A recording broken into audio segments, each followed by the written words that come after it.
اسلام کہتے ہیں۔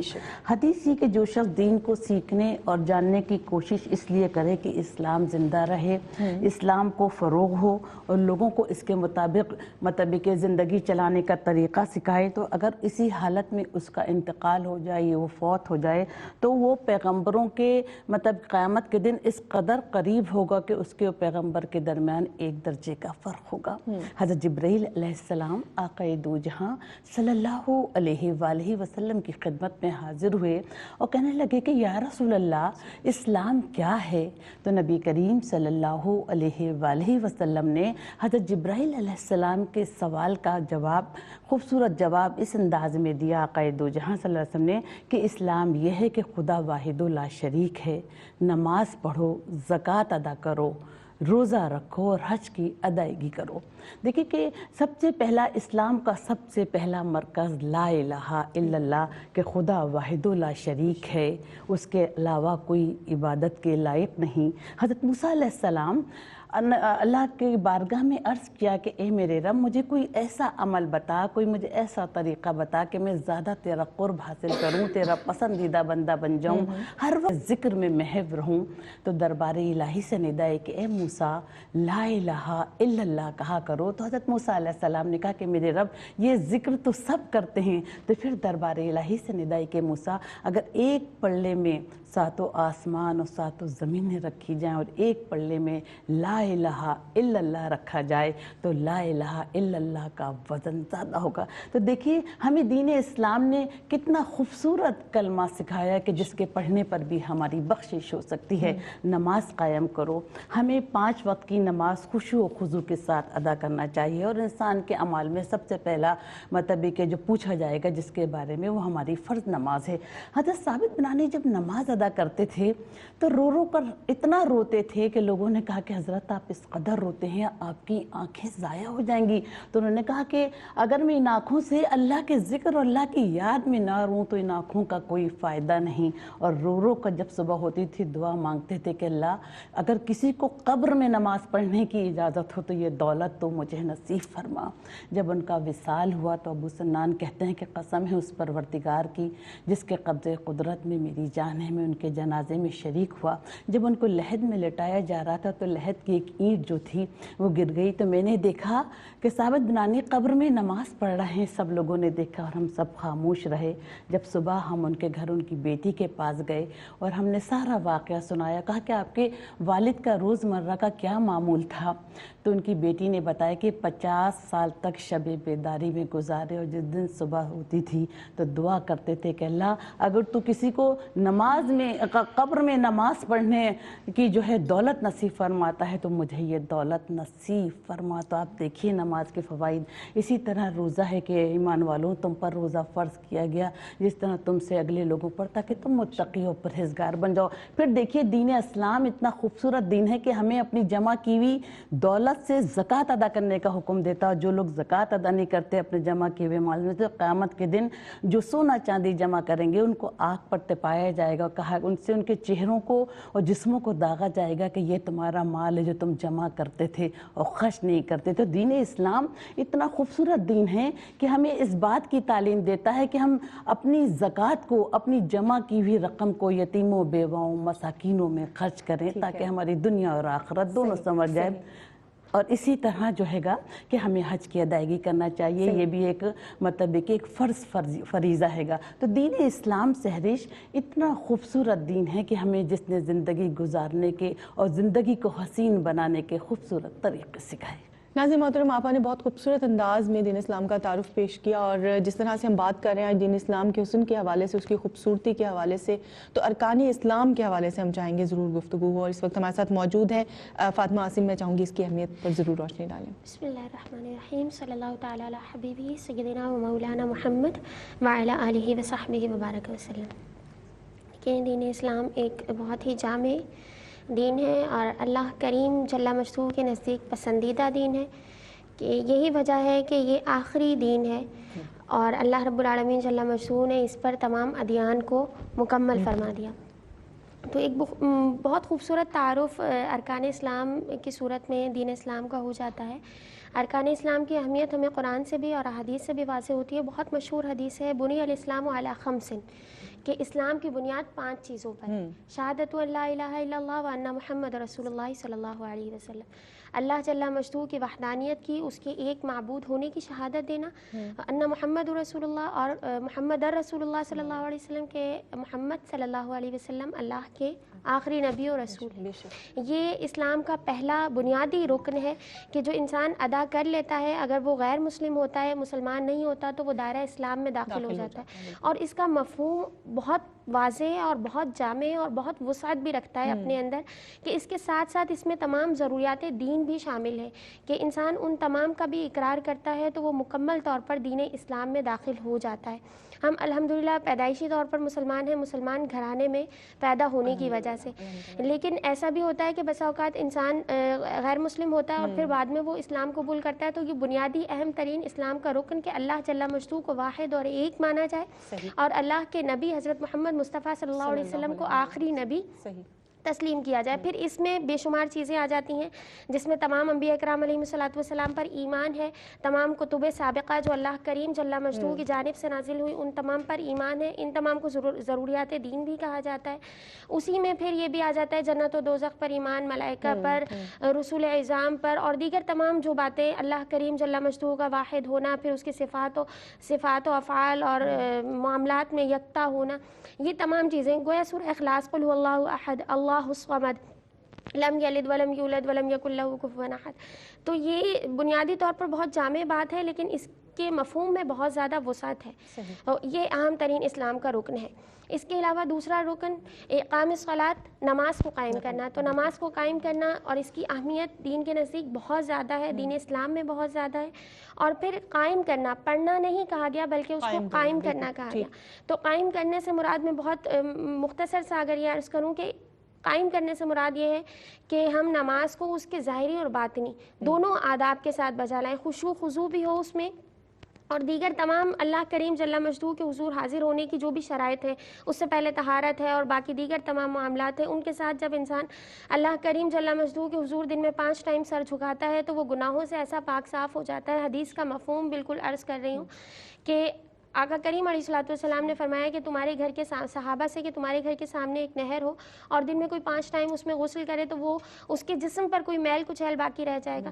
تو صحابہ کرام علیہم رضوان نے عرض کی یا رسول اللہ صلی اللہ علیہ وسلم نہیں. تو گویا جب انسان دین اسلام کے بنیادی ارکان پر عمل کرتا ہے تو وہ اسی طریقے سے ہو جاتا ہے. پھر ایتاء زکوٰۃ کا حکم ہے، زکوٰۃ سال میں ایک بار فرض ہے اور دین اسلام کا بنیادی اہم ترین رکن ہے.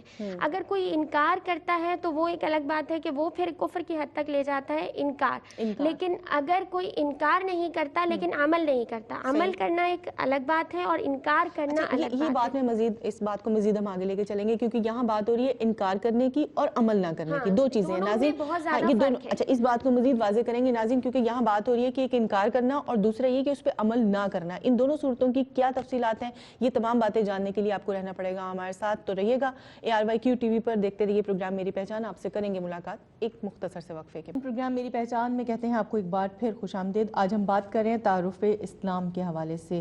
ایک انتہائی خوبصورت آج کی گفتگو ہے جس میں ہمیں آج بہت کچھ سیکھنے کو ملے گا. ہم بات کر رہے تھے انکار اور عمل کے حوالے سے. میں چاہوں گی اس بات کو مکمل کریں تاکہ گفتگو کو آگے بڑھایا جائے. جو پہلا بنیادی رکن توحید اور رسالت، اس کا اقرار کرنا تو لازم ہے. اس کے علاوہ جو دیگر نماز ہے، روزہ ہے، حج ہے، زکوٰۃ ہے، تو اس میں دیکھیں اگر کوئی شخص عمل نہیں کرتا وہ ایک الگ بات ہے، تو اس کا حکم الگ ہے کہ وہ گناہگار ہوگا، دین اسلام سے خارج نہیں ہوگا. یعنی ایسا نہیں ہے کہ کوئی شخص نماز نہیں پڑھتا یا زکوٰۃ ادا نہیں کرتا یا حج استطاعت کے باوجود ادا نہیں کرتا تو وہ دائرہ اسلام سے خارج ہو جائے گا. ایسا بالکل نہیں ہے.